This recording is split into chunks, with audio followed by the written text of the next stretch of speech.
So let's talk about one of the biggest questions in the Gospels. What does Jesus' authority actually look like in practice? We're going to dig into this by focusing on just one amazing chapter, Matthew chapter 9, to see how it shows his authority over pretty much every part of existence. But first, we have to ask, what even is real authority? Is it just about being in charge? Is it about power? Or is it something deeper? Well, as we're about to see, true authority is way more than just power. It's the ability to fundamentally change reality itself. And honestly, Matthew chapter 9 is just packed with these incredible moments where Jesus does exactly that, showing he has authority over the unseen spiritual world, over social rules, and yeah, even over life and death. First up, we see his authority over the unseen world, specifically the authority to forgive sin. And this might just be the most radical claim of all. So the story kicks off in Matthew 9, verse 2. A paralyzed man is brought to Jesus by his friends. But here's the twist. Instead of immediately healing the guy's legs, Jesus looks at him and deals with something deeper, something nobody can see. He says, "Take heart, son, your sins are forgiven." Now you have to understand, in that culture, only God could forgive sins. So for the religious leaders listening in, this was absolutely shocking. To them, it sounded like blasphemy. Jesus, of course, knows exactly what they're thinking. So he lays out a challenge. He asks, which is easier to say, your sins are forgiven, or get up and walk? I mean, anyone can say they forgive sins, right? There's no way to prove it. So, to prove his authority in the unseen spiritual realm, he performs a miracle that everyone can see in the physical realm. He tells the man to get up and walk, and he does. He backs up his invisible authority with very visible power. So, what's the big takeaway here? It's that Jesus makes this undeniable link between the spiritual and the physical. He's showing that stuff like sin and forgiveness are just as real as a man's ability to walk. And he proves that real authority doesn't just talk the talk, it backs it up with action. Okay, so he has authority over the spiritual world, check. But what about the social world? Next, Jesus shows he has the authority to challenge the very rules of community and acceptance. Jesus sees a guy named Matthew. To us, hearing tax collector might not be a big deal, but in first century Israel, it was basically the worst thing you could be. Matthew was seen as a total traitor, someone who worked with the Roman occupiers to get rich off his own people. For Jesus to walk up and invite a man like that into his inner circle, that was nothing short of scandalous. And believe me, it gets even more controversial. Matthew throws a party, and Jesus sits down and eats with a whole room full of tax collectors and other people considered sinners. You gotta remember, sharing a meal back then wasn't just grabbing a bite. It was a powerful symbol of acceptance, of family. And the Pharisees, the religious elite, their whole identity was built on being separate from people like this. So for them, Jesus wasn't just breaking a social rule. He was tearing down the religious system they lived by. And when they confront him, Jesus' answer is just profound.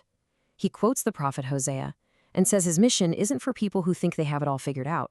No, it's about showing mercy to the people who know they're broken. With this, he completely redefines who's in and who's out, not based on who follows the rules best, but on who needs mercy. And this is a direct challenge to us today. It forces us to ask, who are the outsiders in our communities? Are we known more for our rules or for our compassion? This story is a powerful reminder that Jesus' invitation is open to literally everyone, no matter what their past looks like. We've seen his authority over the unseen and over society. But now, the narrative ramps up big time.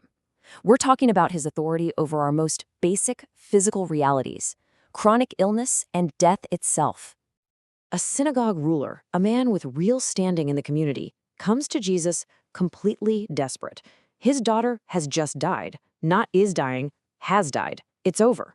But this man still believes that Jesus has the authority to reverse the one thing nobody can reverse. I mean, the stakes don't get any higher than this. But on the way to the house, we get this incredible story within a story. A woman who has been bleeding for 12 years, a condition that made her an outcast, totally isolated from her community and her faith, reaches out, and get this parallel. She's been suffering for 12 years, and the girl who just died was 12 years old. This woman's faith is so desperate and so focused, she thinks, if I can just touch the edge of his clothes, that'll be enough. In the middle of this urgent mission to a dying girl, Jesus stops. For her. He turns, sees her, and calls her daughter. bringing her back into the community right then and there. He tells her that her faith has made her well.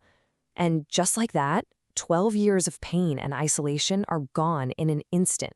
So when Jesus finally gets to the ruler's house, the mourners are already wailing. And he says something they think is crazy.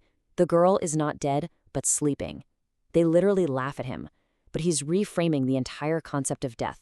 He's saying, you see a final end, I see a temporary state that I have power over. And then he takes her by the hand, and she gets up. These two miracles, back to back, show that from his perspective, nothing, not a 12-year illness or even death, is a hopeless case. And the chapter isn't even done. It's just one thing after another.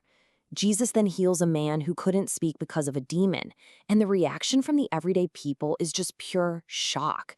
They're saying, we've never seen anything like this in our entire history.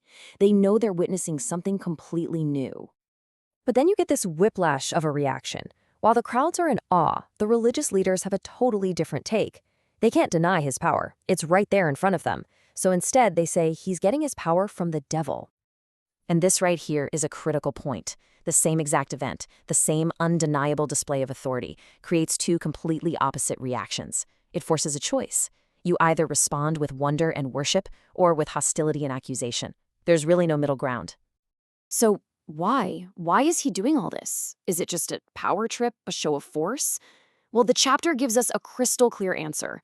The engine driving his authority isn't a thirst for power, it's compassion. He looks out at the crowds and sees people who are lost, hurting, and totally helpless, like a flock of sheep without a shepherd. This really brings it all full circle. The authority isn't for its own sake. Every single miracle we just looked at, forgiving sin, welcoming the outcast, healing the sick, raising the dead, every single one was a direct, compassionate answer to the deepest needs of humanity. And then, right at the end of the chapter, Jesus flips the script. After showing everyone what his authority looks like, he looks at the overwhelming need all around him and calls it a giant harvest field. And then he gives a command: pray for more workers to come and join in this work of compassion. So after seeing Jesus' authority over sin, society, sickness, and death, an authority driven completely by compassion, the chapter doesn't end with a neat little summary. It ends with an invitation, a challenge that's still ringing today. How will we respond to his call for workers in the harvest?